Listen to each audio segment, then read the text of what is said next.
ಸೂರ್ಯ, ನಿಮ್ಮ ಅಪ್ಪ ಅಮ್ಮನ ನೋಡಿದ್ರೆ ತುಂಬಾ ಓಪನ್ ಮೈಂಡೆಡ್ ಅನ್ಸುತ್ತೆ. ಸೂರ್ಯ ಫಸ್ಟ್ PUC ನಲ್ಲಿ ಹುಡುಗಿಗೆ ಲವ್ ಲೆಟರ್ ಬರೆದು ಸಿಕ್ಕಾಕೊಂಡಾಗ ಬೆಲ್ಟ್ ಇಂದ ಬಾರಿಸಿದ್ದೆ. ನನಗ್ ನಿಜವಾಗ್ಲೂ ನಿಮ್ಮಮ್ಮ ತುಂಬಾ ಇಷ್ಟ ಆದ್ರು ಗೊತ್ತಾ. ಅದಕ್ಕೆ ಅವನು ಹುಡುಗಿನ ಮದುವೆ ಆಗೋ ಬದಲು ಹುಡುಗನ್ನ ಕರ್ಕೊಂಡ್ ಬಂದಿದ್ದಾನೆ. ಆ ಹುಡುಗಿ ನನ್ ಮಗನ್ ಮೈ ಮುಟ್ಟದೇನು, ಹಲ್ ಕಿಸ್ಕೊಂಡು ಕಿಸ್ಕಿಸ ಅಂತ ಕಿಸಿಯೋದೇನು.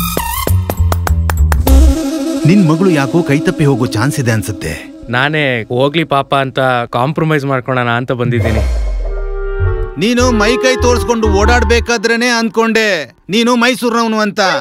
ನೀನ್ ಹಿಂಗೆಲ್ಲ ಮಸ್ಕ ಹೊಡಿತಿದ್ಯಾ ಅಂದ್ರೆ ಏನೋ ಪ್ಲಾನ್ ಇರ್ಬೇಕಲ್ಲ. RCB ಕಪ್ ಗೆಲ್ಲಲ್ಲ, ನಿಮ್ಮಿಬ್ರದ್ದು ಮ್ಯಾಚ್ ಆಗಲ್ಲ. ನೀವ್ ನಿಮ್ ಡಿಸಿಷನ್ ತಗೊಳಕ್ ಮುಂಚೆ ನಮ್ಮ ಒಪಿನಿಯನ್ ಕೇಳಿಯಪ್ಪ.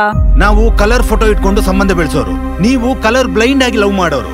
ಮೊದ್ಲು ನಮ್ಮ ಆಸೆ ಏನು ಅಂತ ಕೇಳಿ. ಅಂಕಲ್, ನಾನೇ ನಿಮ್ ಮಗಳನ್ನ ಲವ್ ಮಾಡ್ತಿಲ್ಲ. ಇಂಥ ಅಳಿಯನ್ನ ಪಡೆಯೋಕೆ ನೀನು ಪುಣ್ಯ ಮಾಡಿರ್ಬೇಕು. Compromise done. ಈ ಸಮಾಜ ಇಲ್ಲಿವರೆಗೂ ಹೇಗ್ ಬಂದಿದ್ಯೋ ಹಾಗೆ ನಡಿಬೇಕು. ಸಮುದ್ರದ ವಿರುದ್ಧವಾಗಿ ಈಜಾಡಿದ್ರೆ ಯಾರು ಉಳಿಯೋದಿಲ್ಲ.